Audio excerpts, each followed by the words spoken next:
I was fired while the room gave a standing ovation to my boss's daughter for crossing $100 million in sales using the system I built for 6 years. 11 minutes after my keycard died, my phone rang. Not human resources, a board member begging me to return before Monday morning. The chilling truth hit me instantly. They did not call for justice. The ship was sinking, and only I knew where the real hole was. My name is Bailey Cook. I am 36 years old, and until exactly 10:14 on a rainy Friday morning, I thought I was untouchable. The air inside the executive boardroom of Vantage Arc Dynamics was climate-controlled to a brisk 68 degrees, but I was running on the pure, heated adrenaline of a winning pitch. Our headquarters, a gleaming glass monument to corporate growth solutions in the heart of Charlotte, demanded perfection, and I was currently delivering it on a silver platter. I clicked to the final slide of my quarterly report. The bar graphs glowed in crisp company blue, stretching proudly upward. "As you can see," I said, projecting my voice to reach the mahogany-paneled walls, "my division has not only retained all Tier 1 enterprise accounts, but we have exceeded our quarterly quota by 29%. The behavioral mapping framework we implemented 6 months ago is drastically reducing decision friction." I paused, expecting the usual nods of approval from the executive team, perhaps a polite murmur of validation. Instead, the heavy oak double doors at the back of the room opened, and Rowan Mercer, our chief executive officer, stepped up to the head of the table. He did not look at the glowing numbers. He looked at me, his eyes possessing the warmth of a cracked glacier. "Thank you, Bailey. That will be all," Rowan said. His voice was unnervingly flat, carrying a practiced corporate neutrality that instantly made my stomach drop. "However, the framework you just praised is precisely why we are making an immediate leadership transition." I blinked, my hand freezing over the presentation remote. "Rowan, I do not understand. The numbers are right there. 29% growth. Growth at the cost of culture is a liability," Rowan interrupted smoothly. He leaned forward, placing his palms flat against the polished wood. "The executive committee has reviewed your recent operational methods. We have concluded that your aggressive hoarding of account control is actively disrupting the revenue process. Furthermore, your refusal to collaborate is damaging internal synergy. Effective immediately, your employment at Vantage Arc Dynamics is terminated." The silence that followed was absolute. It was the kind of vacuum where sound goes to die. 42 executives, directors, and managers sat perfectly still. No one breathed. No one shifted in their ergonomic leather chairs. Terminated. The word felt like sandpaper in my throat. I built this entire revenue architecture from scratch. I brought in those accounts. Before Rowan could answer, a chair scraped against the floorboards. Sloan Mercer, Rowan's 26-year-old daughter and newly minted vice president of strategy, stood up. She wore a tailored ivory suit that probably cost more than my first car, and her smile was a perfectly calibrated weapon of faux humility. "We appreciate your groundwork, Bailey," Sloan said, her tone dripping with rehearsed grace. "But Vantage Arc Dynamics is moving into a new era of collaborative scale. In fact, I am thrilled to announce to the board that as of this morning, under our new unified growth model, I have officially led the company past the $100 million sales mark." A physical wave of nausea hit me. I stared at Sloan, trying to process the sheer audacity of her statement. $100 million. I knew that number. I had forecasted that number. "I am incredibly proud of the team," Sloan continued, pacing slowly toward the projector screen, effectively physically displacing me from the front of the room. "We successfully closed the expansions for Apex Industries, the Vanguard Group, and most importantly, our strategic renewal with Blackridge Health Consortium." My blood turned to ice. Apex, Vanguard, Blackridge. Those were not just accounts, they were my accounts.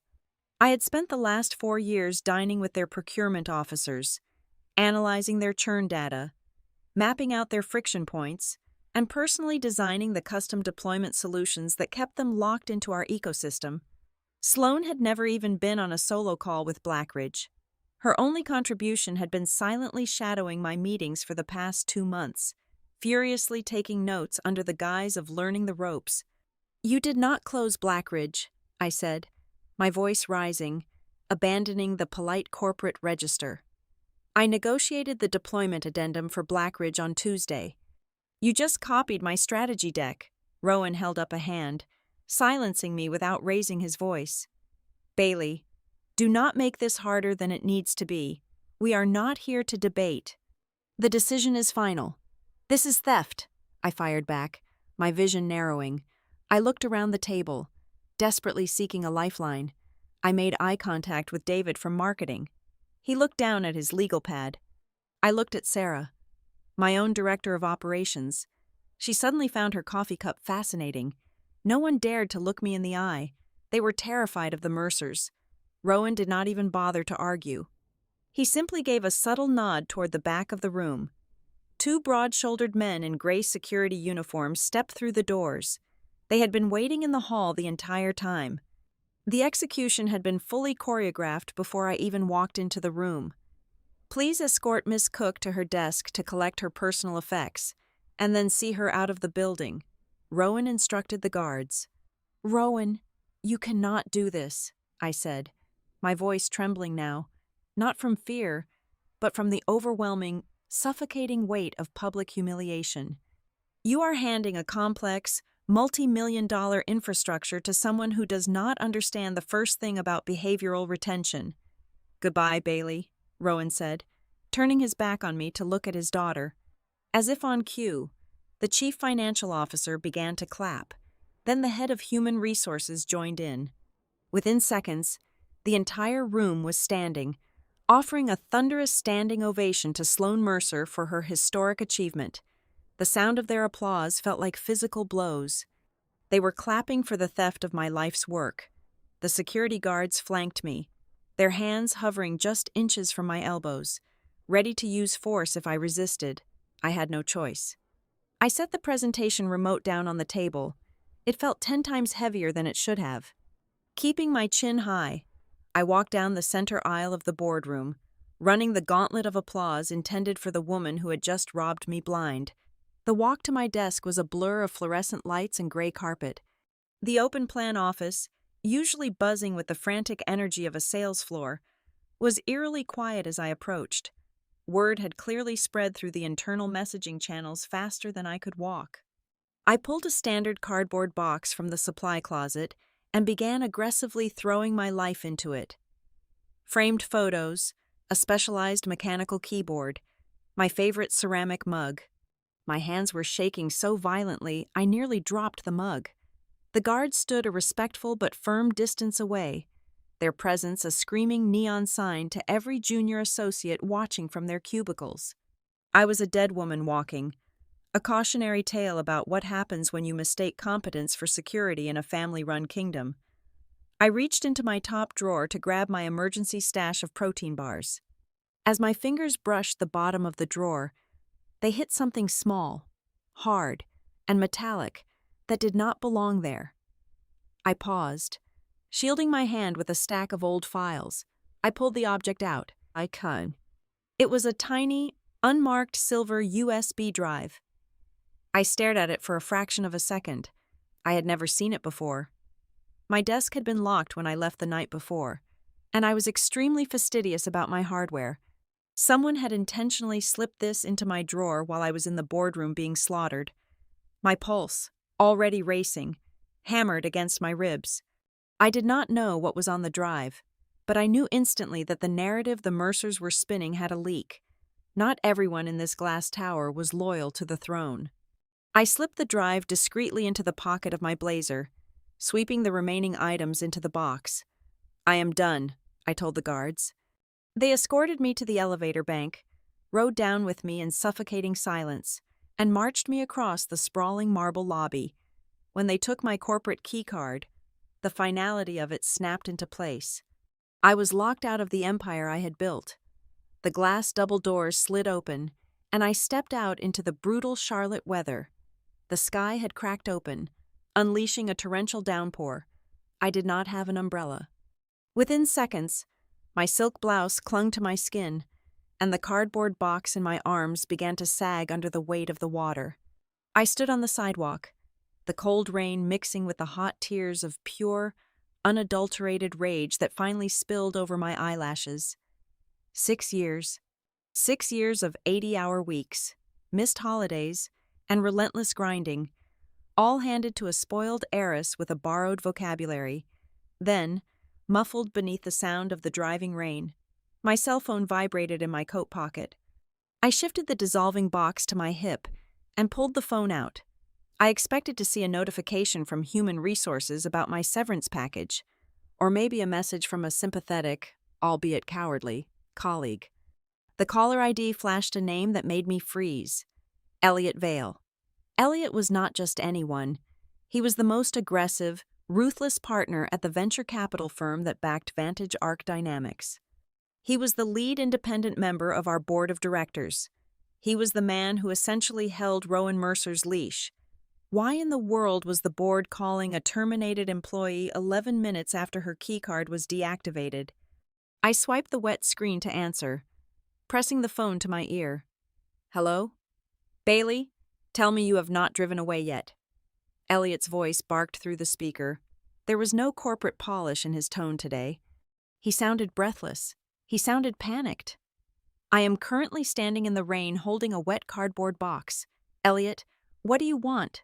I asked, my voice devoid of any deference. I had nothing left to lose. I need you to come back inside, right now, Elliot demanded over the crackle of a bad connection. Your CEO just had me escorted out by armed security, I replied coldly. I think my return would damage internal synergy. Damn Rowan and damn his synergy, Elliot snapped. Listen to me very carefully. Bailey, Blackridge Health Consortium just called my direct line. They are freezing the entire $100 million expansion contract. They are threatening to pull their legacy business as well.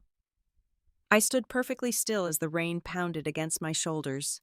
They said they do not care who the vice president of strategy is. Elliot continued, the desperation bleeding through his authoritative facade. They said the system implementation is highly volatile, and they will only speak to the architect. They demanded to speak to you. If we do not get them back to the table before the markets open on Monday morning, this company is going to miss its debt covenants, and the whole house of cards comes down. I looked back up at the towering glass facade of Vantage Arc Dynamics. The anger that had been boiling inside me suddenly crystallized into something entirely different, something sharp, something dangerous. The board was not calling me because they realized a terrible injustice had occurred. They were not calling to apologize. They were calling because their golden ship had just hit an iceberg. It was taking on water fast, and they had just fired the only engineer who knew where the real holes were. I squeezed the USB drive through the fabric of my pocket. Where are you, Elliot? I asked, my voice completely steady. I am at the Capitol Grill 2 blocks down. I booked a private room, he said quickly. Name your price, Bailey. We will fix this. I hung up the phone without another word. I walked over to the nearest public trash can, dropped the soggy cardboard box of my personal belongings into it, and turned my face toward the restaurant. I was not just going to fix this, I was going to own them. I grew up in a dying industrial town in Ohio, where the air always smelled faintly of rust, wet asphalt, and impending layoffs. My mother was a night shift accountant at a massive auto parts stamping plant that was bleeding jobs by the hundreds every single fiscal quarter. I used to sit at our cramped kitchen table at 6 a.m, eating cold cereal and watching her rub her exhausted eyes as she balanced complex ledgers for executives who would eventually lay her off 2 days before Christmas. That brutal morning was my first real education in the mechanics of corporate America. I learned very early, watching my mother pack her belongings into a plastic crate, that doing your job perfectly does not protect you. Hard work is a myth sold to the working class to keep them quiet. Merit is a shield made of wet paper. If you want to survive, you do not just do the work. You must own the machinery that makes the work possible. That deeply ingrained philosophy was exactly why I never fit the mold of the flashy, natural-born sales superstar When I entered the corporate tech world, I did not possess a charismatic golf swing. I did not take procurement officers to expensive steakhouses and charm them into signing multi-million-dollar contracts over aged bourbon and expensive cigars. I found the traditional sales bravado to be arrogant, exhausting, and mathematically inefficient. Instead, I treated revenue generation like a high-stakes psychological puzzle. I combined behavioral psychology, historical renewal data, and highly structured software deployment models to figure out exactly why a client was afraid to commit. 6 years ago, when I first walked through the glass doors of Vantage Arc Dynamics, the company was painfully mediocre. They were pulling in mid-level regional accounts, celebrating minor victories, and suffering from a catastrophic client churn rate. Their strategy was pure, unrefined brute force, the sales representatives to make 100 cold calls a day, send 50 automated emails, and pray for a miserable 2% conversion rate. I changed all of it by introducing a proprietary system I designed called the Decision Friction Map. The concept was entirely foreign to the aggressive, frat house sales culture Rowan Mercer had fostered. I forced my entire division to stop pitching shiny software features and start diagnosing psychological friction. I taught my team that a stalled enterprise contract was almost never about the price tag. It was entirely about the buyer's internal political risk. If a senior vice president at a global logistics firm buys our expensive software and the implementation fails, they lose their job and their reputation. I mapped out those exact fears. I created a rigorous, step-by-step diagnostic tool that anticipated every hesitation, structured the deployment timeline so the client saw immediate early wins, and essentially removed the word risk from their corporate vocabulary. The results were not just good, they were completely seismic. Within 18 months, our enterprise contracts surged by over 300%. Our client churn rate plummeted to the absolute lowest metric in the industry. We stopped fighting for regional scraps and started eating the market share of our largest, heavily funded competitors. The executive board suddenly found themselves sitting on top of an absolute goldmine, and they systematically built their entire 5-year growth ambitions squarely on the back of my methodology. Rowan Mercer, naturally, took the credit in the national business press, but internally, he loved to parade me around as the ultimate success story. "Look at Bailey," Rowan would say at every quarterly town hall meeting, gesturing toward me with an open palm while gripping a microphone. "She is the living embodiment of our company meritocracy. Pure grit, pure intelligence, and zero excuses."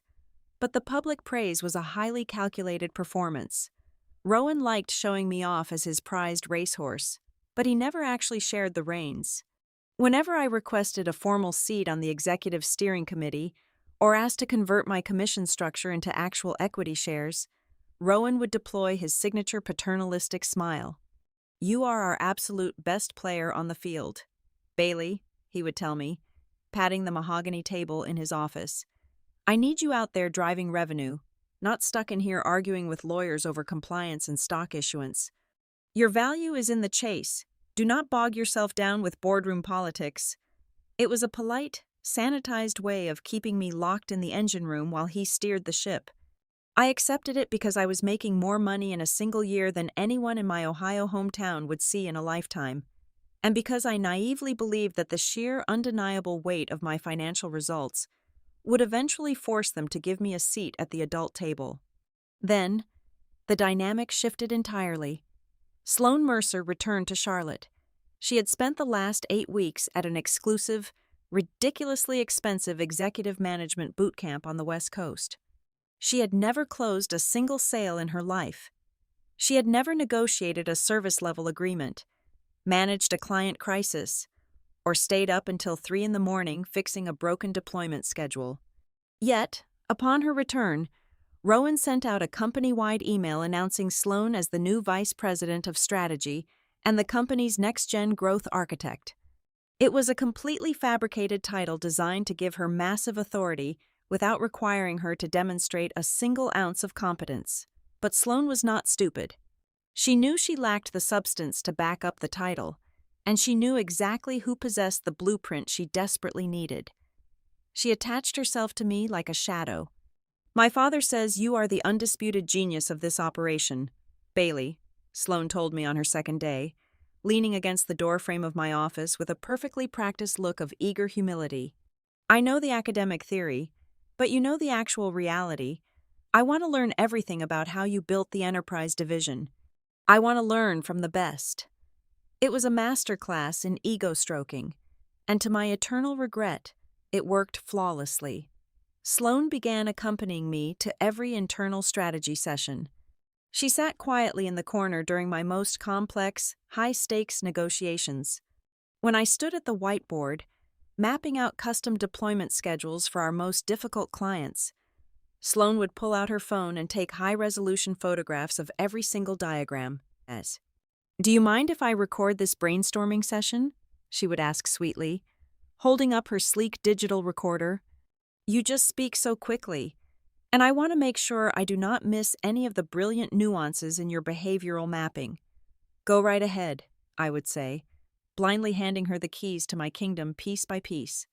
She asked incredibly sharp, highly targeted questions. She did not ask about basic sales tactics. She asked about the deep architectural logic of my models.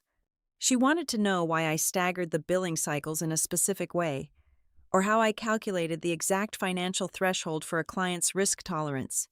She was actively downloading my brain, categorizing my 6 years of grueling trial and error into neat, easily digestible bullet points in her expensive leather-bound notebook.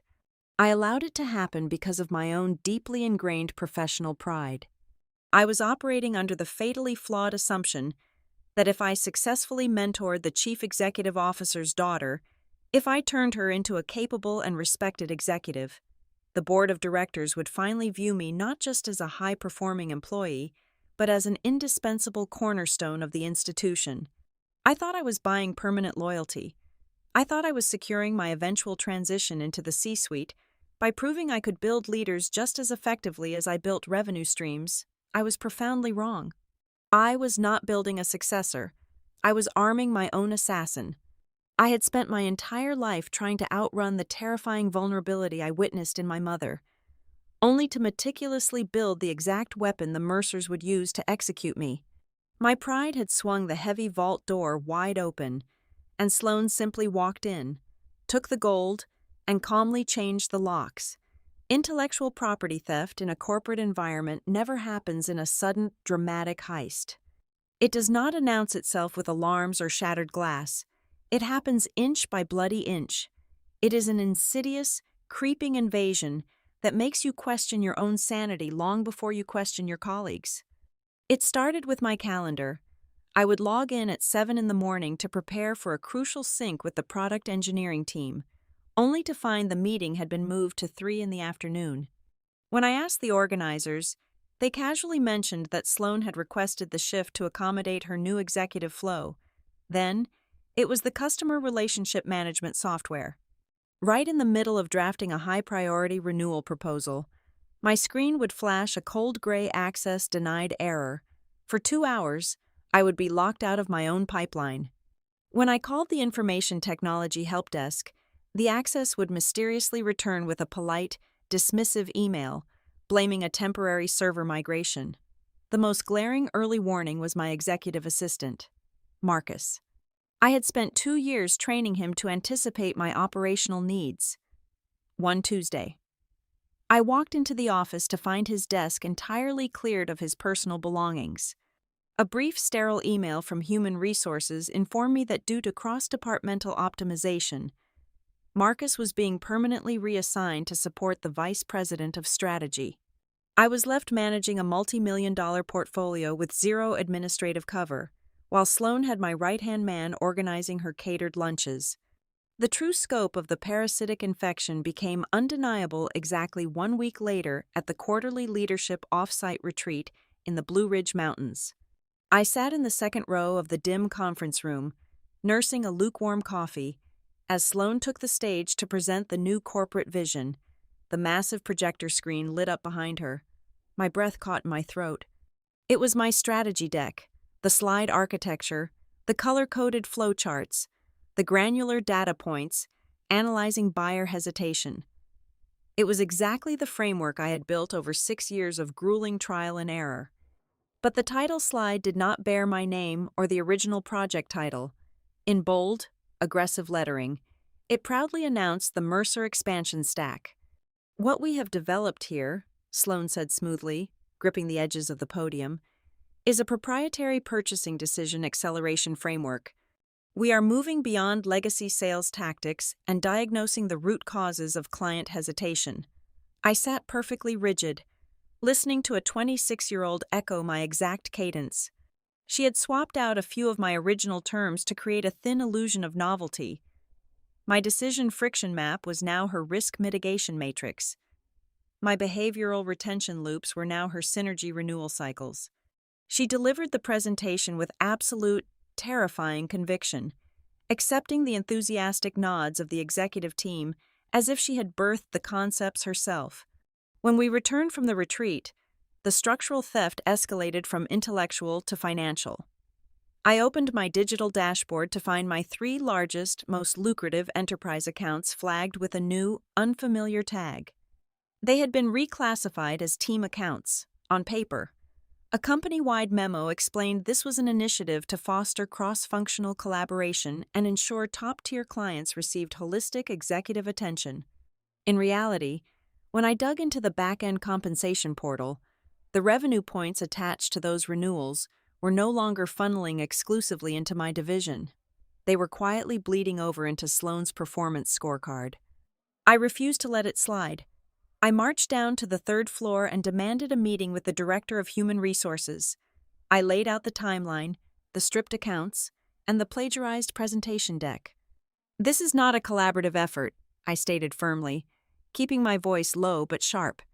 "This is a systematic dilution of my division's performance metrics and a direct theft of my intellectual property." The director looked at me with the vacant, empathetic smile of a seasoned corporate hostage negotiator. She deployed a barrage of sterile, weaponized jargon designed to suffocate any legitimate complaint. "Bailey, we need to view this through the lens of strategic restructuring," the director said softly, folding her hands on her immaculate desk. "As the company scales, knowledge sharing becomes vital. We are simply optimizing organizational capacity. Your foundational work is highly valued, which is exactly why the executive team wants to integrate your learnings into a broader, unified growth model. You should view Sloan's adoption of your framework as a profound compliment to your leadership." I walked out of that office feeling completely hollowed out. They were stealing my house brick by brick and telling me I should be grateful they liked the color of the paint. The real turning point, the moment the simmering injustice morphed into cold, calculated survival, happened late on a Thursday night. I was alone in my apartment, staring at my laptop screen, when an encrypted message popped up on my phone. It was from Nora Bell.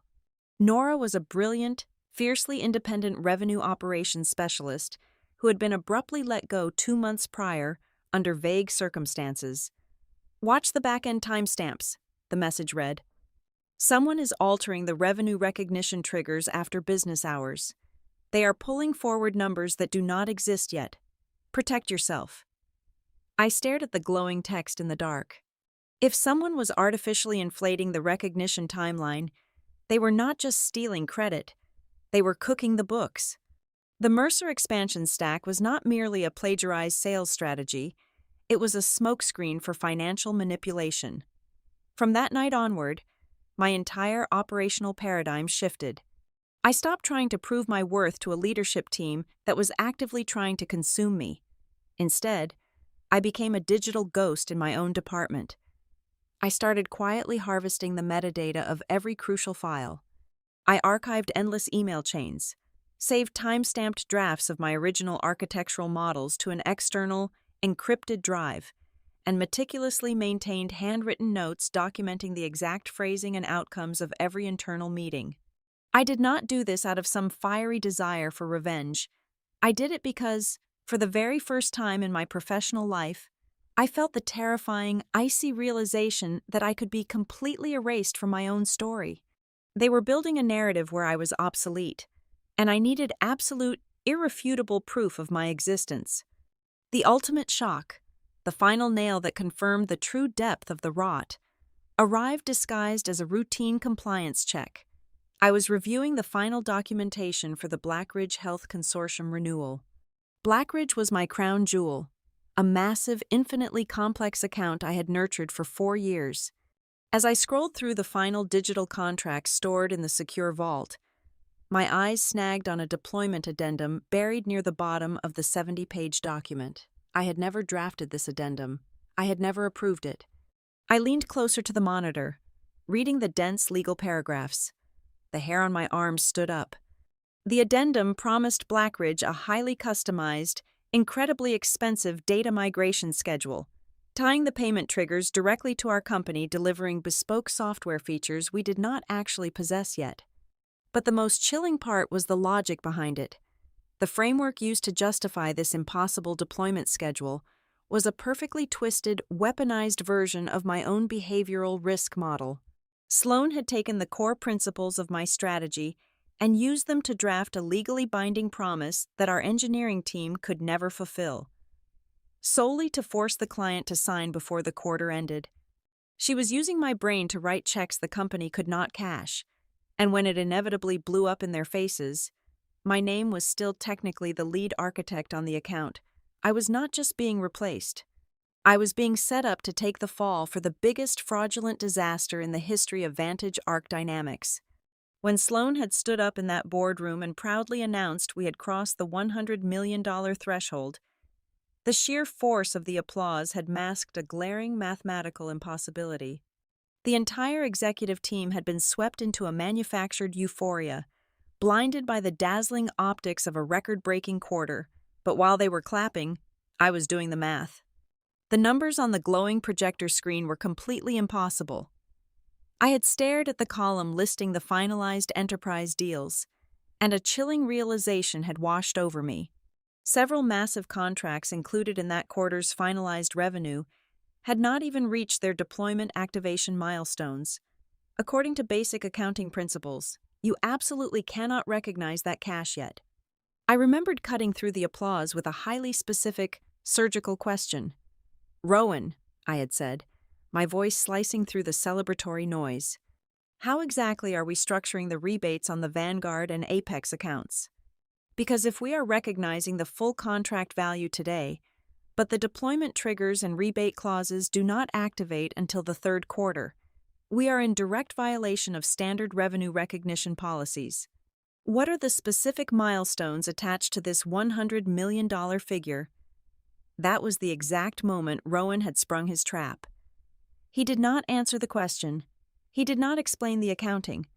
Instead, he had instantly twisted my technical inquiry into a weapon. "This is exactly the problem, Bailey," he had fired back, his tone laced with heavy disappointment. "You are completely bogged down in rigid legacy thinking.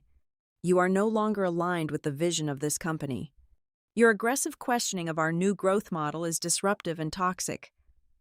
In less than 5 minutes, my valid concern about corporate fraud was repackaged as a fatal performance and attitude issue, culminating in my humiliating exit.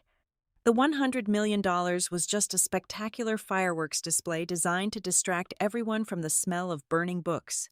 Now, roughly 2 hours after being thrown out into the rain, I was sitting across from Elliott Vale inside a dimly lit, private dining alcove at the Capitol Grill. The heavy mahogany door was shut. I was still damp, my hair drying into a tangled mess, while Elliott sat perfectly manicured in his tailored charcoal suit. But despite our physical appearances, the power dynamic in the room was heavily skewed, and it was not leaning in his favor. "Blackridge Health Consortium called you directly," I stated flatly, skipping any polite preamble. "Tell me exactly what they said." Elliott shifted uncomfortably, gripping his crystal water glass. "They are completely enraged. Their lead procurement officer contacted my direct line. They demanded an immediate explanation for why the only person they trust, the only person who actually understands their system architecture, was unceremoniously fired the morning after they signed a massive expansion agreement. They signed based on the deployment addendum I supposedly approved," I countered, leaning forward until the candlelight illuminated the anger in my eyes.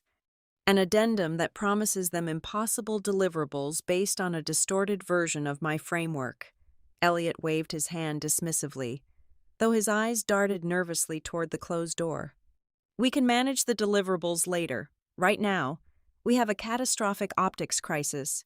If Blackridge pulls their legacy business, the ripple effect will trigger a massive sell-off. We need you back inside the building. Bailey. Immediately, he pushed a thick cream-colored envelope across the white tablecloth. I am not going back to work for Rowan, I said, ignoring the envelope. I would rather set my career on fire. You will not be reporting to Rowan, Elliot replied quickly, his voice tight with urgency. The board of directors is prepared to create a new, autonomous role for you.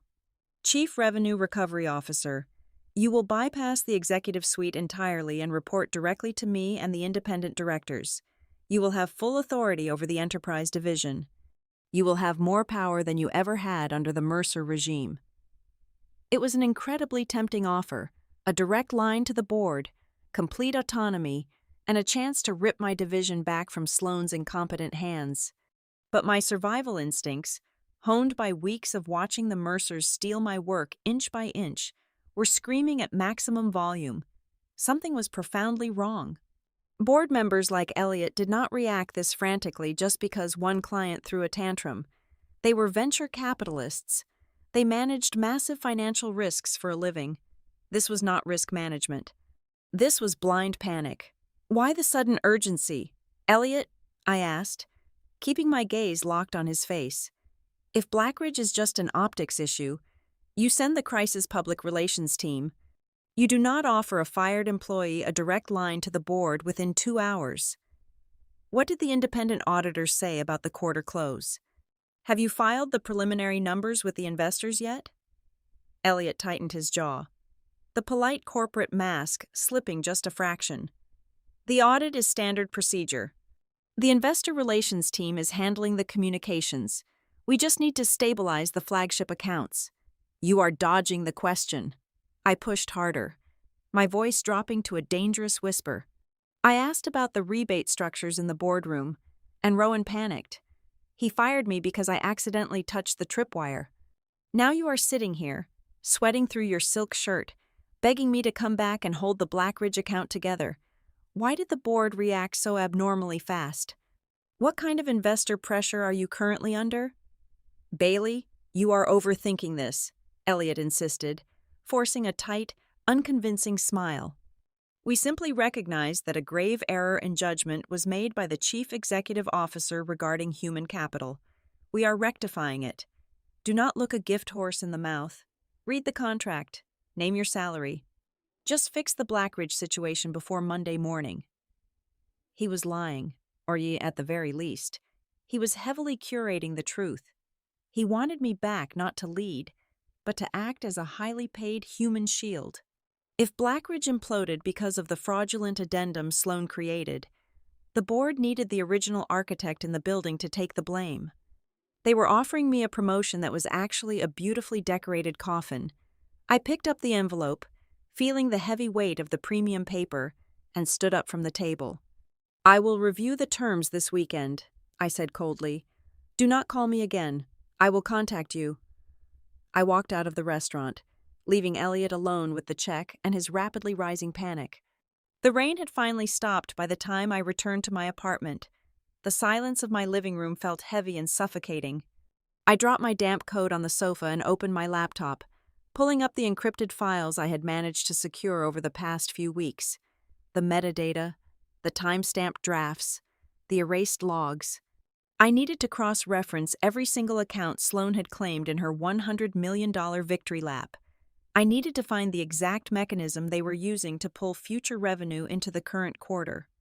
At exactly 11:42 that night, my cell phone vibrated on the kitchen counter. I picked it up. The screen displayed a new text message from an unknown, untraceable number. There was no greeting. There was no signature. It was just a single, chilling sentence that confirmed every dark suspicion I held. Do not save them until you know what they are burying. I read the words 3 times, the harsh blue light of the screen reflecting in my tired eyes. The board was not just covering up an incompetent executive or a single lost client. They were burying something massive, something entirely fatal to the company. And if I stepped back into Vantage Arc Dynamics blindly, I was going to be the one holding the shovel when the authorities finally arrived. I locked my front door, turned off the overhead lights, and sat back down at my computer in the dark. The rules of engagement had changed. I was not just fighting for my job anymore. I was fighting to burn their entire fraudulent empire to the ground. I did not return Elliot Vale's phone call on Saturday morning. Desperation is a highly volatile chemical, and I wanted the board of directors to marinate in it for at least 24 hours. If I rushed back to the negotiation table immediately, I would be playing the role of the grateful, vindicated employee. I had zero intention of being grateful, and vindication was no longer my primary objective. I needed leverage, and to get that, I needed to understand exactly what kind of fire Elliot was trying to put out.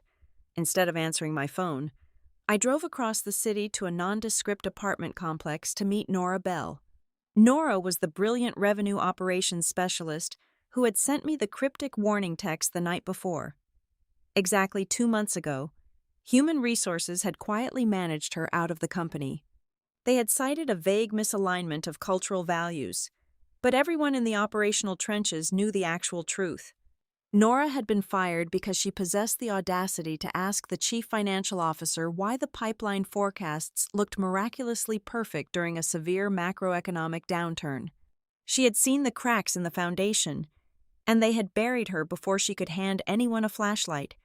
I sat at her small kitchen island and placed the tiny silver flash drive on the granite counter next to her lukewarm coffee. Someone slipped this into my box while I was being publicly slaughtered in the boardroom, I explained, keeping my voice perfectly level. I need to know if the data on this drive matches the shadow backups you pulled before they locked you out of the network. Nora did not say a word. She simply picked up the drive, plugged it into her heavily encrypted laptop, and began running a comparative diagnostic script. For the next 6 hours, we sat in absolute silence, interrupted only by the aggressive clicking of her keyboard and the hum of her cooling fan. We cross-referenced the raw system logs from the anonymous flash drive with the offline database Nora had smuggled out. The digital footprint we uncovered was astonishingly reckless. We watched the metadata tell a story of sheer, unadulterated panic. "Look at this timestamp," Nora said, pointing a pen at a string of code on her monitor. "This is the Apex Industries expansion. It was flagged as pending legal review at 5 o'clock on Wednesday evening, but at 2 o'clock in the morning on Thursday, someone manually overrode the system and flipped the status to closed 1. Who was the user?" I asked, leaning closer to the glowing screen. "It was a master administrative account," Nora replied, her eyes scanning the logs. "An account controlled directly by the executive suite. They bypassed every single standard compliance gate." We spent the afternoon dissecting Sloan's widely applauded $100 million milestone. It was a masterpiece of creative accounting and blatant fiction. A massive, undeniable portion of that number was phantom revenue. They had pulled forward tentative renewals from the third and fourth quarters, logging them as finalized cash for the current period. They were counting unsigned verbal commitments as legally binding contracts. Furthermore, they had systematically shoved millions of dollars in client rebate liabilities into the next fiscal year to artificially inflate the current profit margins. The entire growth narrative was a hollow shell. But the most lethal piece of evidence, the true kill shot, was hidden inside a restricted legal folder concerning the Blackridge Health Consortium. Nora decrypted a secondary file pathway, revealing a highly confidential side letter attached to the main Blackridge contract. I read the dense legal jargon twice, my blood running completely cold. Sloan, in her desperate bid to close the deal and secure her historic revenue number, had agreed to a catastrophic contingency clause. If Vantage Arc Dynamics failed to meet the exact custom deployment model promised in the addendum, the very addendum she had forged using my stolen behavioral framework, Blackridge had the legal right to completely freeze their expansion capital without incurring a single financial penalty. The picture snapped into terrifying focus. Blackridge was not just a disgruntled client. They were the structural linchpin of the entire fraudulent quarter. If I did not return to salvage that specific deployment, Blackridge would trigger the escape clause. The moment they pulled their money, the $100 million narrative would instantly disintegrate. The sudden, massive revenue void would trigger an immediate audit, and the Mercers would be caught holding the bag. I dug deeper into the corporate financial filings, tracking the dates on our massive growth loans. I found a strict debt covenant tied to our primary venture capital funding. The covenant required the company to maintain a specific quarterly revenue threshold to avoid defaulting on a $50 million credit facility. "Pull up the board meeting minutes from last week," I instructed Nora, my pulse steadying into a slow, rhythmic drumbeat. She executed the search. The board of directors had received the preliminary risk assessment report on Thursday afternoon. They knew about the impending covenant breach before Elliot ever picked up the phone to call me on Friday morning. They had not experienced a sudden moral awakening regarding my unfair dismissal. They had not realized Sloan was incompetent out of the goodness of their hearts. They were simply staring down the barrel of a catastrophic financial default, and they needed me to jump on the grenade to save their equity. Anger is a remarkably useless emotion when you are dealing with corporate sociopaths.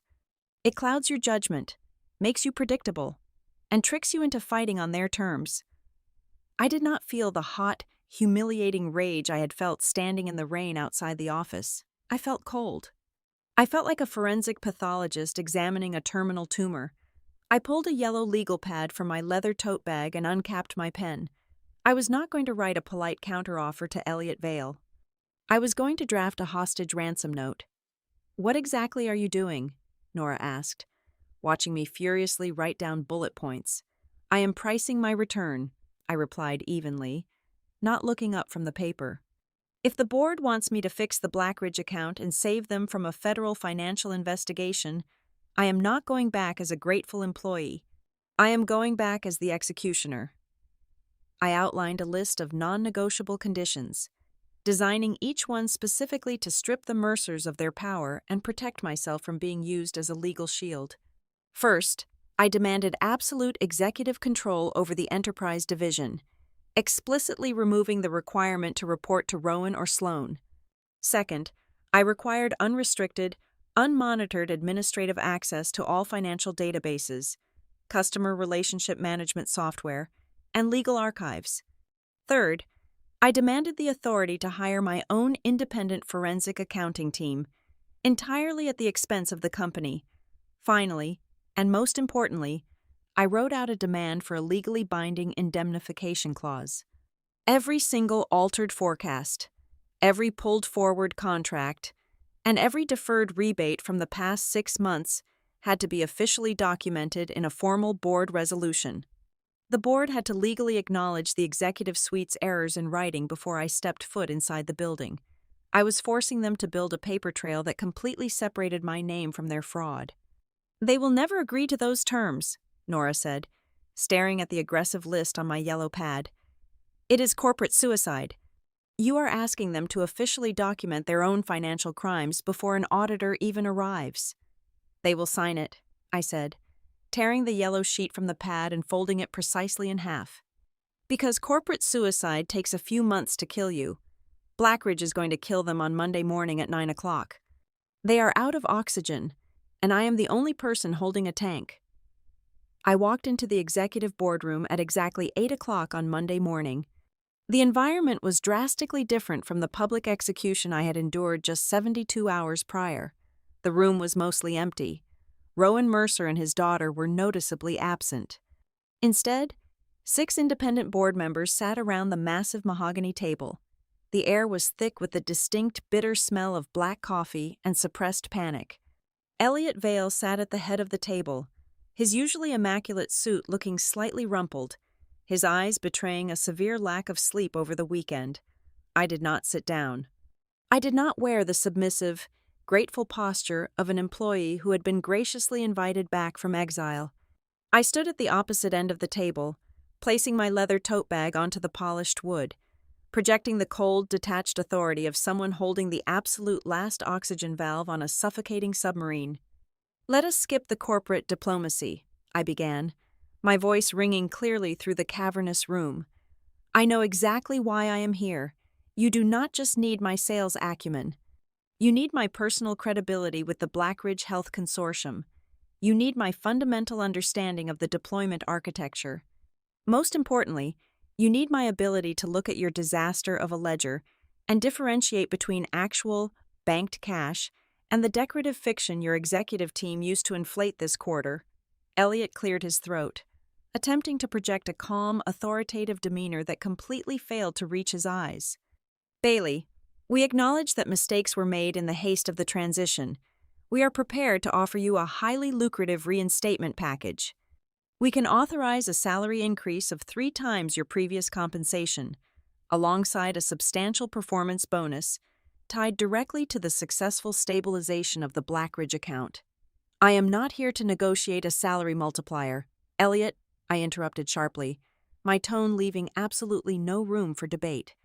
Cash is a temporary distraction. You are staring down the barrel of a massive debt covenant default because your flagship revenue number is a fabricated lie. If Blackridge walks away today, the entire $100 million house of cards collapses by tomorrow afternoon. I am not asking for a raise. I am pricing the survival of this entire institution. I reached into my bag, pulled out a single sheet of premium white paper, and slid it down the center of the table. It stopped directly in front of Elliot. Those are my terms, I stated flatly. I require a substantial equity grant, fully vested immediately upon signing. I require absolute veto power over every single enterprise revenue forecast before it is ever presented to the auditing committee or external investors. I want unrestricted, unmonitored access to all historical financial records and internal correspondence.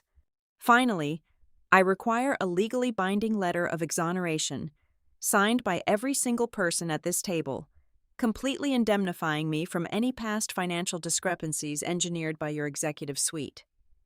The silence in the room was absolute. The board members exchanged alarmed, heavy glances. They were venture capitalists and hedge fund managers. They recognized a hostage situation when they saw one.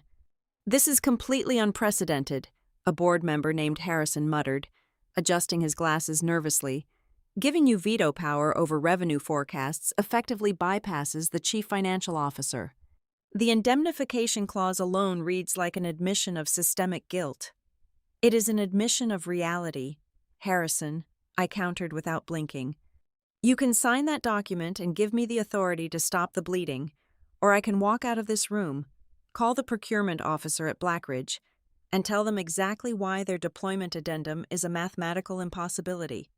You have exactly 3 minutes to decide which headline you prefer. Elliot gripped the edges of the paper, his knuckles turning white. He hated me in that moment. He hated that I had completely seen through their desperate, self-serving motives. He realized I was not a pawn they could maneuver. I was the person holding the board hostage. Fine, Elliot spat out, his voice tight with suppressed rage. We will agree to the structural power shift and the legal waivers, but Rowan and Sloan Mercer must be terminated immediately. We need a clean slate to present to the auditors. We will announce their departure this afternoon. No, I said instantly, my voice dropping to a dangerous, quiet register. Rowan and Sloan stay exactly where they are for now. Elliot stared at me, completely bewildered. Why in the world would you want to keep the people who just publicly fired you and stole your framework? Because if you fire them today, they become scapegoats, and the trail of evidence ends with them, I explained, leaning forward and resting my hands on the table. An operation of this magnitude does not happen in a vacuum. Sloan did not manually alter the database timestamps by herself. Rowan did not hide the rebate structures without help. They have a network of accomplices inside this building. If you fire the Mercers now, the rats will scatter and quietly delete their hard drives. I want to keep them comfortable. I want to watch who they talk to when the pressure starts building. I want to see exactly how wide the complicity network stretches before we burn it all down. Harrison exhaled a long, heavy breath, leaning back in his chair. He looked at Elliot. She is right. We do not know where the bottom of this hole is yet. We have no better choice. Elliot rubbed his temples, visibly defeated by the sheer pragmatism of the strategy. We will draft the legal paperwork by noon. You will be appointed as the interim Chief Revenue Recovery Officer. It is a newly created position. You will report exclusively to this board. The word interim was their pathetic, transparent attempt to maintain a sliver of psychological control. They needed me to believe my power was temporary. I let them have that comforting illusion. Have human resources reactivate my keycard, I said, picking up my bag and turning toward the heavy oak doors. And tell the legal department not to alter a single comma on my list of terms. 30 minutes later, the internal company network effectively caught fire. The announcement of my return, complete with a terrifying new executive title, hit the employee messaging channels like a localized earthquake. As I stepped out of the elevator and walked onto the main sales floor, the atmosphere was entirely unrecognizable from the day I had been escorted out. The frantic buzzing of $100 phone calls abruptly died. The aggressive frat house energy evaporated. People sat frozen at their desks, pretending to stare intently at their monitors. The colleagues who had actively avoided eye contact while the security guards marched me to the lobby were now shrinking into their ergonomic chairs, paralyzed by a mixture of deep fear and morbid curiosity. They knew I had not returned to play nicely. They knew a reckoning had just walked through the front door. I walked directly toward the glass-walled executive suite that used to be my goal. Sloan Mercer was standing just outside the door of my former office, holding a ceramic coffee mug. She wore a tailored crimson dress, projecting an aura of completely unbothered superiority. She clearly had no idea what had just transpired in the boardroom above her. "Welcome back, Bailey," Sloan said, offering a tight, patronizing smile that did not reach her eyes. Her tone was dripping with rehearsed condescension. "My father and I are glad you decided to accept the board's offer to return. We obviously hit a slight technical snag with the Black Ridge deployment framework. It is good to have our best operational plumber back in the building to patch up the leaky pipes." She truly believed the board had simply bullied me into returning to fix her mess. She thought I was just a highly paid maintenance worker, brought in to repair the engine so she could continue driving the sports car. I stopped walking and stood perfectly still, letting the silence stretch between us until her fake smile began to falter at the edges. I looked at the expensive fabric of her dress, then up to her perfectly manicured face. "I am not here to patch your pipes, Sloan," I said, my voice so soft it was almost a whisper, yet carrying enough weight to make her involuntarily take a half step backward. "I am here to evaluate the structural integrity of the foundation. Enjoy your office. I have a lot of reading to do." I walked past her without waiting for a response, heading straight for the secure records room. Let her think she was still in charge. Let her feel comfortable. It is always easier to catch a thief when they believe the alarms are permanently turned off. The Tuesday morning executive committee meeting was the first time the entire senior leadership team gathered in the same room since my public execution. The atmosphere was completely suffocating. Elliot Vale sat at the center of the table, acting as the board's direct proxy, while Rowan and Sloan Mercer sat opposite him. They looked like royalty who had just been informed that a peasant had breached the castle walls. I took a seat near the projector, opening my laptop with deliberate, unhurried precision. "Let us bring this meeting to order," Elliot announced, his voice tight and lacking its usual booming confidence. "The board of directors has finalized a structural reorganization, effective immediately. The newly created role of Interim Chief Revenue Recovery Officer will operate with full autonomy. All enterprise retention strategies, specifically the Black Ridge Health Consortium portfolio, fall entirely under this new jurisdiction. The board expects full, unhindered cooperation from every department." Rowan stared at me, a muscle feathering in his clenched jaw. Sloan traced the rim of her coffee cup, her eyes narrowing into cold, calculating slits. "Understood," Rowan said smoothly, masking his fury behind a thin veneer of corporate compliance. "We welcome the extra hands on deck to execute our vision." My first order of business does not involve executing your vision, Rowan, I said, tapping a key on my laptop. The massive screen behind me illuminated, displaying the master administrative dashboard for our customer relationship management software. As of 8 o'clock this morning, I continued, I have initiated a universal system freeze on all quarterly pipeline adjustments. From this moment forward, no executive, director, or manager can alter a forecast status, push a rebate date, or pull forward a contract milestone without passing a dual-factor authentication protocol. Furthermore, every single modification will now require a mandatory, written justification log that carbon copies directly to the Independent Auditing Committee. The color rapidly drained from Rowan's face. In less than 60 seconds, I had completely choked off their oxygen supply. By demanding a transparent, permanently documented trail for every single database alteration, I had effectively paralyzed their ability to manipulate the numbers or cover their tracks. The phantom revenue machine was officially broken. Rowan did not yell. He was much too dangerous for that. Instead, he leaned back in his heavy leather chair and picked up a thick, unmarked manila dossier from the table. Transparency is a wonderful concept, Rowan said, his voice dropping to a low, theatrical rumble.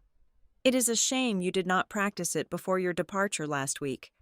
The board might have given you this sweeping authority, but as Chief Executive Officer, my primary duty is to protect the intellectual property of this institution. He opened the folder and slid a stack of printed server logs down the polished mahogany table. Our internal security team ran a routine diagnostic over the weekend, Rowan announced to the room, making sure Elliot was watching him closely. We discovered that on the Thursday evening prior to your termination, exactly 45 gigabytes of highly classified pricing models, custom deployment architecture, and enterprise client profiles were exported from the secure server. The destination was an external, unencrypted hard drive. A heavy, terrified murmur rippled through the seated executives. Corporate espionage was the ultimate, unpardonable sin. Rowan was not just trying to fire me again. He was laying the groundwork for a crippling federal lawsuit. He was painting a narrative that I had known my days were numbered and had prepared to sell the company's most vital secrets to a competitor. Sloan instantly seized the opening, adding her own layer of toxic venom to the character assassination. It certainly clarifies the situation with the Black Ridge Health Consortium, Sloan noted, her voice laced with manufactured disappointment. We all wondered why a major procurement officer would threaten to pull a multi-million-dollar expansion over one employee. But when you actively blur the lines of professional boundaries, when you manipulate clients using highly personal, inappropriate leverage behind closed doors, it makes perfect sense. You did not build a system. You built a cult of personality, and then you tried to steal the blueprints when my father finally held you accountable. It was the dirtiest, most predictable weapon in the nepotism playbook. When you cannot attack a woman's undeniable competence, you attack her ethics and imply her success is derived from inappropriate personal favors. She wanted the board to see me as a toxic liability, a rogue agent who had seduced the clients and stolen the data. I did not flush with anger. I did not raise my voice to defend my honor. I simply reached into my leather tote bag and retrieved a slender blue folder bearing the embossed logo of the elite cybersecurity firm the board of directors had retained on Sunday. I anticipated you might find a data breach. Rowan, I said calmly, sliding my own document directly over his fabricated logs. Which is exactly why my first condition for returning was the authorization of an independent forensic audit. This is a sworn, notarized chain of custody report. I stood up and walked around the table, pointing to the highlighted text on the second page. You are absolutely correct that 45 gigabytes of proprietary data were exported on Thursday evening, I explained, making sure my voice carried to the back of the silent room. However, the independent forensic team traced the Internet Protocol address of the download. The extraction did not originate from my terminal. It originated from a newly generated service account, an account explicitly requisitioned by and registered directly to the new Vice President of Strategy. I looked directly at Sloan. The arrogant smirk vanished from her face instantly, replaced by sheer, unadulterated panic. "I surrendered my corporate laptop to your armed security guards on Friday morning," I continued, speaking with the cold, rhythmic precision of a ticking clock. "The independent auditors took possession of it on Sunday. The seal was unbroken. My hard drive is completely clean. But your administrative team, Sloan, used a backdoor service account to download the entire enterprise pipeline, presumably because you needed the raw data to figure out how my framework actually functioned after you stole the presentation slides." Elliot Vale snatched the blue folder from the table, his eyes darting frantically across the independent auditor's conclusions. The room was so quiet, I could hear the hum of the air conditioning vents. Rowan's smear campaign had not just failed. It had detonated in his own hands, exposing his daughter's staggering incompetence and their shared willingness to fabricate federal crimes to protect themselves. "We will review this documentation privately," Elliot stated sharply, glaring at Rowan with a look of absolute disgust. "This meeting is adjourned." The shift in the office power dynamic was instantaneous. Middle management is a highly sensitive organism. It survives by perfectly reading the direction of the wind. By 2 o'clock that afternoon, the wind had permanently shifted. The Loyalists realized the Mercer dynasty was actively bleeding on the boardroom floor, and self-preservation kicked in. My encrypted inbox began to ping. It started as a slow drip, then turned into a steady flood. A regional sales director anonymously forwarded a voice note of Sloan explicitly ordering him to ignore the compliance gates on a massive software deal. A senior account manager sent me a terrifying cache of screenshots, showing Rowan directly instructing the team to verbally promise non-existent features to hit the quarterly target. They were handing me the exact weapons I needed, quietly abandoning the sinking ship to ensure their own survival. But the ultimate shock arrived the following morning. I walked into the executive corridor at 7 o'clock on Wednesday to find the door to the chief financial officer's suite standing wide open. Adrian Pike's executive assistant was standing in the center of the room, her hands covering her mouth in visible distress. "What happened?" I asked, stepping into the room. The office had been entirely sanitized. The family photos were gone from the desk. The diplomas had been stripped from the walls. "He is gone," the assistant whispered, pointing a trembling finger at the desk. "He sent an automated email at 3 o'clock in the morning canceling all his appointments for the next 90 days. I just checked his computer. The solid-state drive has been completely wiped with a military-grade overwrite protocol. Adrian Pike, the man who had officially signed his name to the fraudulent $100 million quarterly report, had vanished in the middle of the night. He knew I had frozen the system. He knew I was following the data trail. He had chosen to run rather than face the inevitable explosion. The walls were not just closing in on the Mercers anymore. The entire foundation of the company had just collapsed. I boarded a flight to Chicago at 6 o'clock on Thursday morning, landing just in time to catch a cab straight to the downtown headquarters of the Blackridge Health Consortium. I did not bring a sales team. I did not bring a public relations representative to smooth over the ruffled feathers. I walked into their massive, steel and glass executive suite, carrying only my laptop and the absolute certainty that the entire Vantage Arc Dynamics deployment model was built on quicksand. Marcus Vance, the lead procurement officer for Blackridge, was waiting for me in a sterile, windowless conference room. He did not offer me a coffee. He did not engage in polite small talk about the flight. He simply crossed his arms over his tailored suit and waited for me to speak. "I am not here to offer you corporate apologies, Marcus," I said, taking the seat across from him. "I am not here to assign blame to previous executives, and I am certainly not here to pretend the addendum you signed last week is functional. It is a mathematical impossibility. If we attempt to deploy that specific data migration schedule, your internal patient portal will crash within 14 days. Marcus leaned forward, his expression hardening. "So you flew all the way here to tell me my $100 million vendor is officially breaching contract before the ink is even dry. I flew here to stop you from driving your company off a cliff." I corrected him smoothly. "I know this architecture better than anyone on the planet because I built it. I need you to freeze the current deployment schedule immediately. Give me exactly 72 hours. I will completely rebuild the timeline, align the custom software integration with our actual engineering capacity, and deliver a revised framework that will absolutely guarantee your board of directors the early wins they expect. Marcus studied me for a long, heavy moment. He was a veteran of corporate vendor warfare.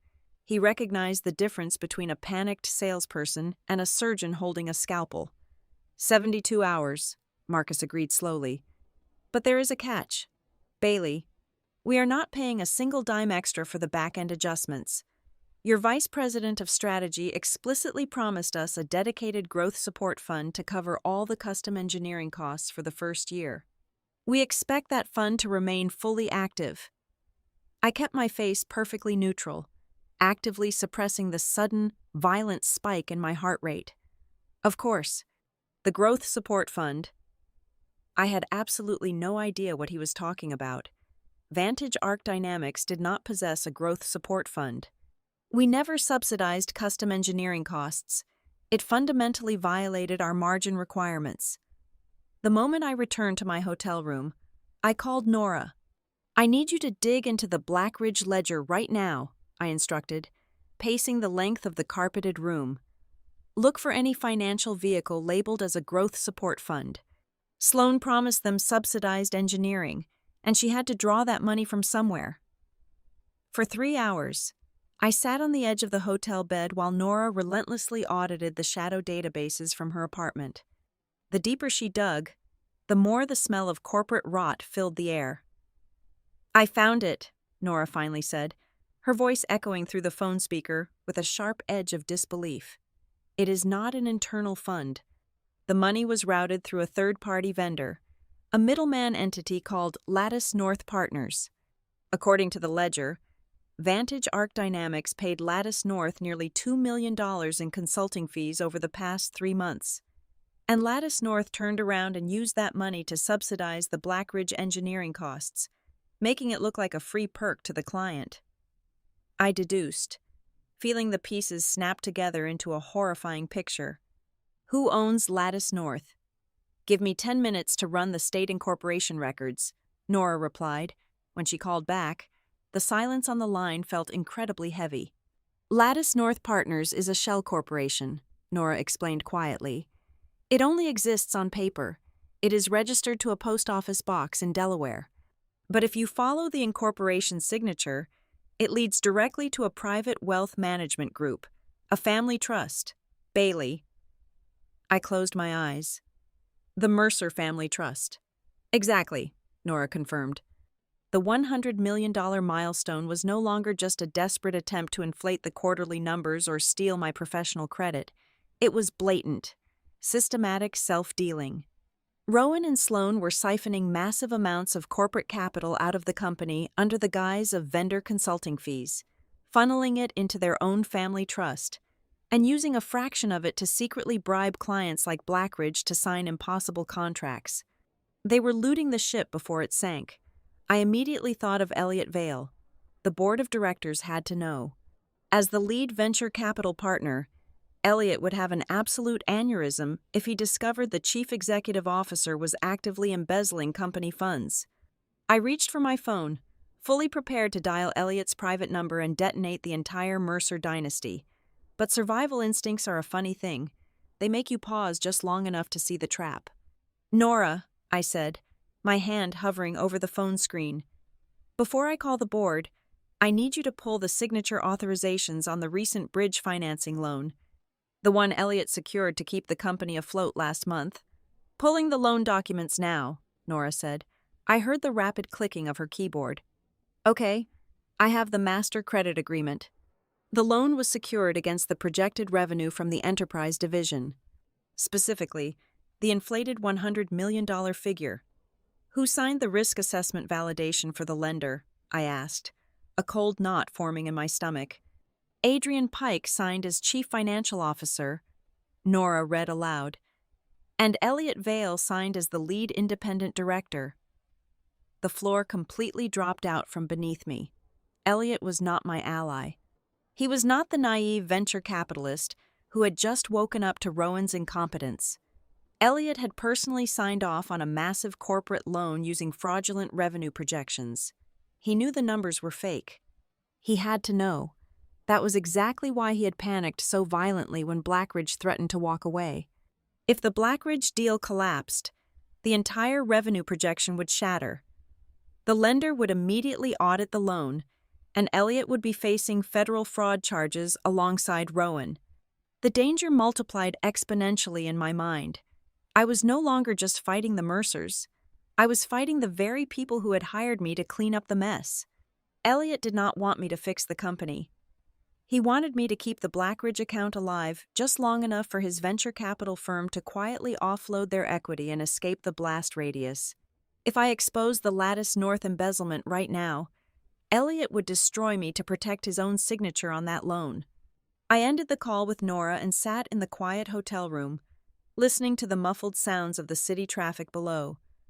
I was entirely surrounded by predators. They all needed me to play a specific role in their survival, and the moment my utility expired, they would unanimously agree to make me the ultimate scapegoat.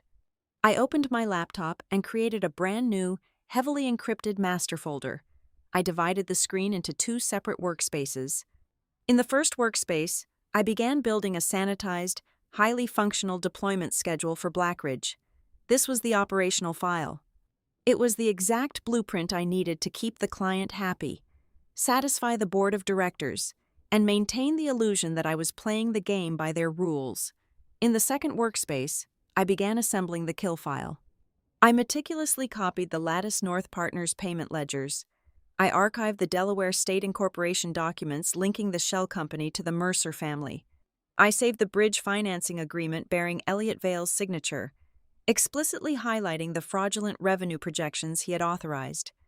I structured the entire dossier like a federal indictment, compiling undeniable, mathematically perfect evidence of both the embezzlement and the board's complicity in the cover-up.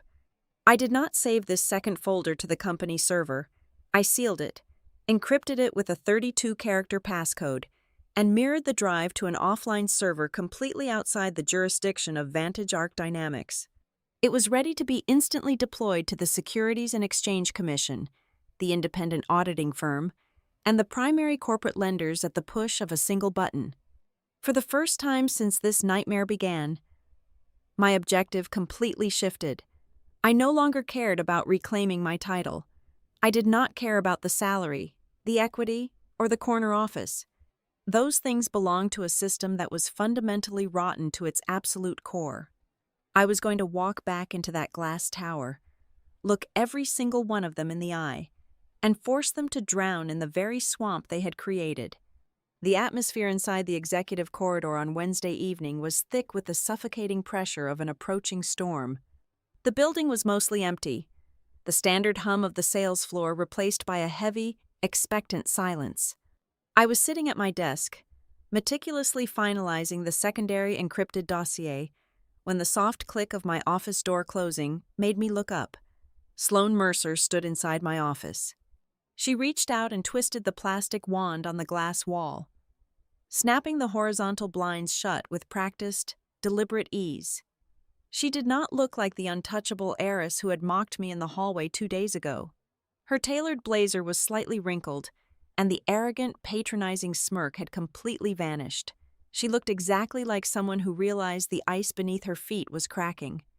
"Let us drop the corporate theater, Bailey," Sloan said, taking the guest chair across from my desk. She kept her voice low, almost a whisper. "We both know the auditing committee is convening tomorrow morning. We both know the numbers are slightly aggressively positioned. I am here to offer you a permanent solution." "I am listening," I replied, leaning back in my chair and crossing my arms. "My father and the board are prepared to elevate you from your interim role," Sloan stated, her eyes locking onto mine with desperate intensity. "We will officially name you the Chief Revenue Officer of Vantage Arc Dynamics. You will have a permanent seat on the executive board, a massive equity grant, and complete operational control over every single division." I did not blink. "And what exactly is the price of that permanent seat?" "Sloan, Sloane pulled a thin, legal-sized folder from her designer bag and placed it on my desk. A signature. It is a standard, ironclad non-disclosure agreement. In exchange for the title and the equity, you will publicly confirm to the auditing committee tomorrow that the $100 million milestone was accurate and that any underlying discrepancies were simply a harmless difference in accounting classification. An administrative oversight regarding how we categorize future pipeline commitments, it was a beautiful, toxic trap. She was offering me the exact crown I had bled for over the last 6 years, but she was demanding I wear it while sinking on her ship. If I signed that paper, I became legally complicit in the fraud. I would be the executive on record validating their phantom numbers. I did not reject the offer immediately. Anger would tell her she had failed, and I needed her to believe she still had a chance. I needed to stretch the timeline to see what else the Mercer dynasty would expose in their panic. "Leave the paperwork on my desk," I said, my tone perfectly neutral, projecting the aura of a woman heavily weighing her greed against her morals. "I will review the legal clauses tonight. I will give you my final answer before the committee convenes tomorrow." Sloane exhaled a long, shuddering breath, a flash of profound relief washing over her face. She thought she had found my price. She stood up, offered a tight nod, and slipped out of my office. 10 minutes later, a company-wide email notification flashed across my monitor. It was from Rowan Mercer. He was officially summoning all 500 employees to a mandatory, all-hands meeting at 8 o'clock the following morning, specifically framing it as a celebration of our return to stability. It was a blatantly transparent, deeply manipulative tactical move. Rowan was trying to lock in the public narrative before the audit committee even sat down. If he paraded me in front of the entire company as his loyal, returning champion, it would make it infinitely harder for me to tear him down behind closed doors. I turned my attention back to the server. I needed to verify the exact timestamps on the Apex Industries ledger one final time. I clicked the secure pathway to the master shared directory. An error message flashed in stark red letters across my screen. The folder could not be found. My heart slammed against my ribs. I refreshed the system architecture, my fingers flying across the keyboard. Nothing. The entire shared directory containing the raw, unfiltered first quarter revenue logs had been completely wiped clean. Rowan was not just locking the narrative, he was systematically destroying the evidence. I immediately dialed Nora's encrypted number. "They purged the master directory," I said the second she answered, fighting to keep the panic out of my voice. "The original revenue logs are gone. Every single file detailing the pulled forward contracts has been deleted from the primary server." I heard the rapid, aggressive clicking of Nora's mechanical keyboard on the other end of the line. "Do not panic," she muttered, her voice tight with absolute focus. "They executed a hard wipe on the front-end servers, but they are incredibly arrogant.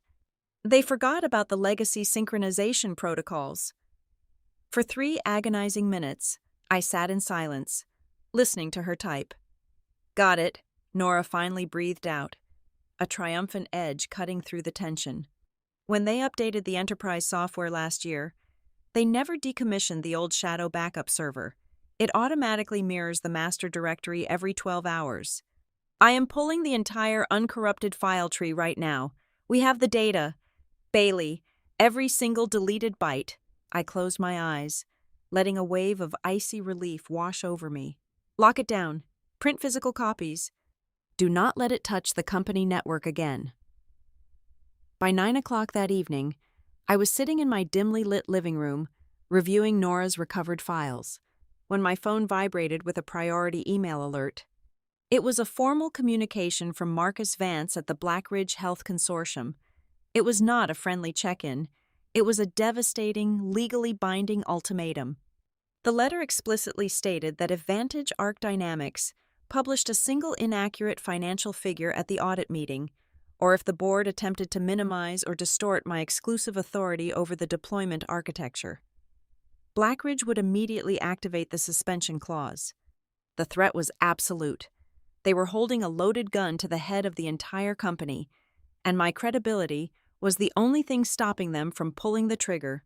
Just before midnight, my secure messaging application chimed. The sender was anonymous, but the coordinates attached to the message directed me to a deserted parking garage 3 blocks from my apartment. When I arrived, 2 senior account directors were waiting in the shadows between the concrete pillars. They were the 2 highest billing representatives in my former division. They looked completely exhausted, haunted by the crushing weight of what they had been forced to do. "We cannot go into that meeting tomorrow and lie anymore. Bailey," the first director said, his voice echoing hollowly against the concrete. "Rowan cornered us 3 weeks before you were fired. He threatened to completely strip our commission tiers unless we agreed to manually tag all of your enterprise revenue to Sloan's internal campaign code. They forced us to build the succession narrative for her. We have the original email directives from Human Resources, proving it was a mandated directive." They handed me a thick manila envelope containing the printed correspondence. The final pieces of the puzzle were falling directly into my hands. The Mercer loyalists were breaking rank, terrified of the impending federal fallout. I drove back to my apartment, my mind racing with the sheer volume of ammunition I had gathered. I thought the night could not possibly yield any more surprises. I was wrong. At 2 o'clock in the morning, my cell phone rang. It was an unrecognized number from a Washington, D.C. area code. I answered cautiously. "Am I speaking with Bailey Cook?" a sharp, highly polished male voice asked. "You are? Who is this?" "My name is Jonathan Hayes.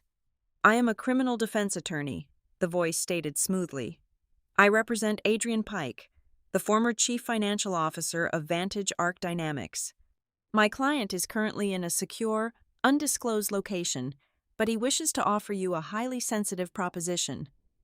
I sat up straight on my sofa, the exhaustion instantly vanishing from my body. Adrian Pike, the man who had vanished into thin air, was reaching out from the dark. "What does Adrian want?" I asked coldly.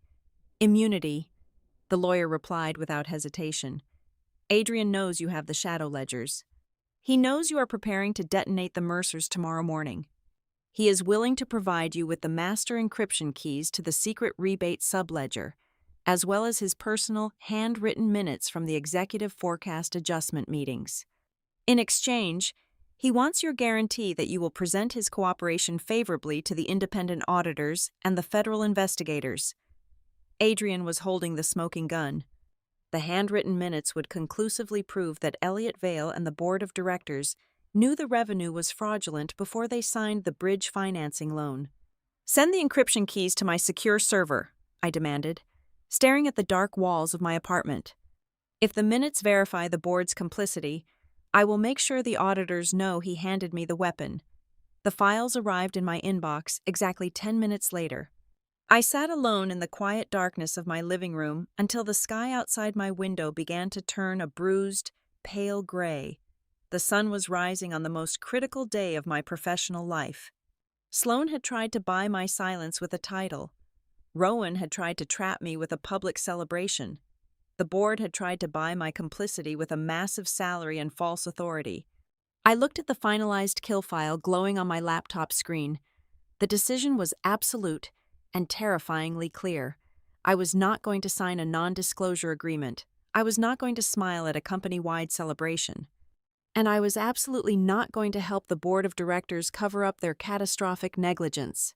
I was going to walk into that boardroom, lock the doors, and force every single one of them to face the brutal, uncompromising truth. The heavy oak doors of the master boardroom closed with a definitive thud, sealing us inside.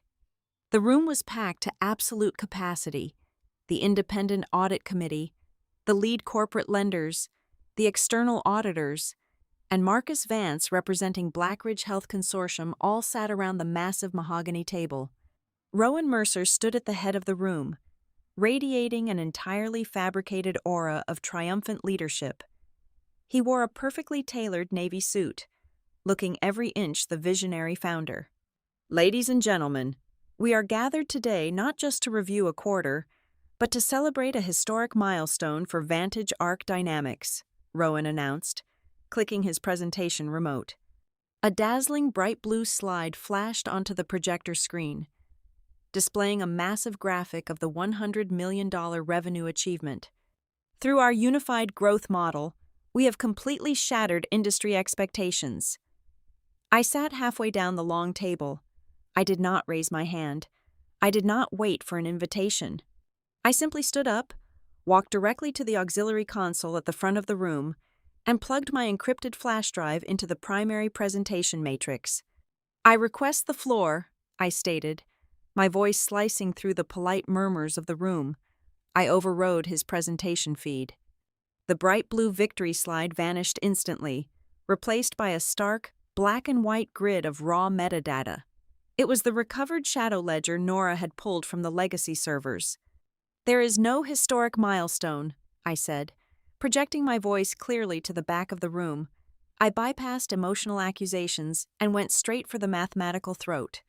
"The $100 million figure you are currently looking at is a legally actionable fabrication." Rowan lunged forward, his face flushing crimson. "Turn that screen off immediately. You are completely out of line. Bailey, security will remove you." "Let her speak," Marcus Vance interrupted. His voice carried the chilling weight of a multi-million-dollar client holding the ultimate kill switch. He looked directly at Rowan with absolute disgust. "If anyone stops her presentation, Blackridge Health Consortium withdraws every single cent of our capital by noon today. Proceed, Bailey."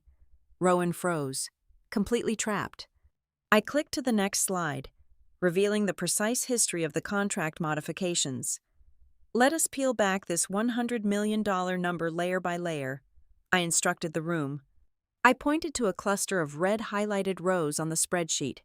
First, $22 million of this figure consists of enterprise renewals manually pulled forward from the third and fourth quarters, recorded as finalized cash today by an administrative override. Second, $15 million represents verbal promises on custom deployments that have not reached a single contractual activation milestone. I clicked the remote again. A complex financial flow diagram appeared, showing the diverted rebate structures. Furthermore, millions of dollars in client rebate liabilities were systematically shoved into the next fiscal year to artificially inflate the current profit margin, I explained. Then, I delivered the final, fatal blow. And the growth support funds used to bribe clients into these impossible timelines were funneled directly through a shell corporation called Lattice North Partners, an entity completely owned by the Mercer Family Trust. The entire room erupted into a deafening chaos of overlapping voices. The lead corporate lender slammed his hands on the table. The independent auditors scrambled frantically to pull up their own preliminary risk reports. Marcus Vance stood up, his face an impenetrable mask of corporate fury. "Blackridge Health Consortium will not do business with a fraudulent executive suite. We are formally stating for the official record that we will only continue our partnership if Bailey Cook assumes absolute direct control over our deployment architecture, and every single fabricated addendum is formally retracted in writing today." Elliot Vale stood up so fast, his heavy leather chair crashed backward onto the carpet. His face was completely ashen. He knew the embezzlement exposure was fatal, and he desperately needed to stop the bleeding before it reached his own signature on the corporate loans. "This is highly alarming," Elliot shouted over the noise, attempting to seize control of the rapidly disintegrating narrative. "We need to pause this meeting immediately. The board of directors will convene in a closed session to handle this internal matter." "We are not going into a closed room, Elliot," I fired back, my voice echoing off the glass walls. "Either the official minutes of this meeting reflect exactly who knew what and exactly when they knew it, or I am sending my secondary encrypted dossier directly to the federal authorities and your limited partners." "Bailey, be reasonable," Elliot pleaded, the authoritative venture capitalist completely breaking down into a panicked man trying to save his career. "You do not understand the full financial context of the funding rounds." "I understand it perfectly," a new voice echoed through the boardroom speakers. Everyone turned toward the conference phones sitting in the center of the table. Jonathan Hayes, the criminal defense attorney, had patched his client directly into the secure audio feed. "This is Adrian Pike," the former chief financial officer said, his voice tinny but unmistakably clear. "I am submitting formal testimony under legal counsel." Elliot Vale was explicitly briefed on the inflated revenue numbers 3 weeks ago. He fully authorized the bridge financing loan anyway, directly instructing the executive team that the growth narrative had to be maintained at all costs until after the refinancing round cleared. Elliot collapsed back into his chair, burying his face in his trembling hands. The silence that followed Adrian's confession was absolute and completely destructive. The board had just been caught aiding and abetting corporate fraud in front of their own lenders. Rowan, backed into a corner with absolutely no remaining exits, turned on the only person left. He pointed a shaking finger at his own daughter. "This entire disaster falls on the strategy department," Rowan yelled, his voice cracking with pure desperation. Sloan executed those database overrides. Sloan authorized the Lattice North payments. I trusted my vice president of strategy to manage the framework, and she completely failed to maintain compliance. Sloan stared at her father, her eyes wide with sheer, unadulterated horror. The man who had handed her the kingdom was now throwing her directly under the executioner's blade to save his own neck. "Are you insane?" Sloan screamed back, completely abandoning any professional decorum. Her voice was shrill and panicked. "You told me to do it. You literally stood in my office and told me to borrow Bailey's behavioral framework because I did not understand the math. You told me we just needed to survive this one single quarter, and we could fix the ledgers later. You made me sign those shell company transfers." The room watched in stunned, morbid fascination as the Mercer dynasty completely detonated in real time.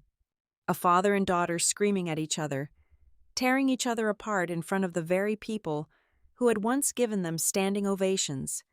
The fallout was swift and absolute.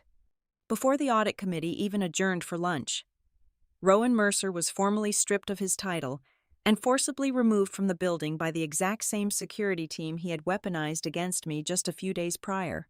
Sloan Mercer was terminated with extreme prejudice, her corporate assets frozen pending a joint civil and criminal investigation into the embezzlement.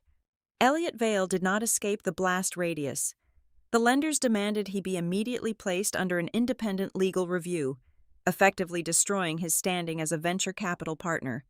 I did not accept the permanent chief executive officer title. I demanded the board appoint me strictly as the interim chief revenue officer.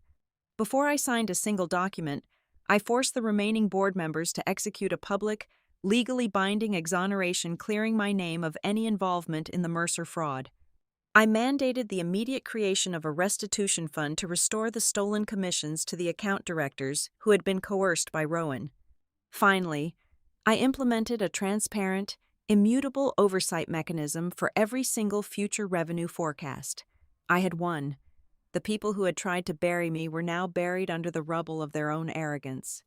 But as I walked out of the boardroom, I did not feel a sense of triumphant joy. I did not stand over the ashes and smile. At 8 o'clock the next morning, the entire company gathered in the main atrium for the all-hands meeting Rowan had so arrogantly scheduled. The 500 employees stood in absolute silence, staring up at me as I walked to the center stage.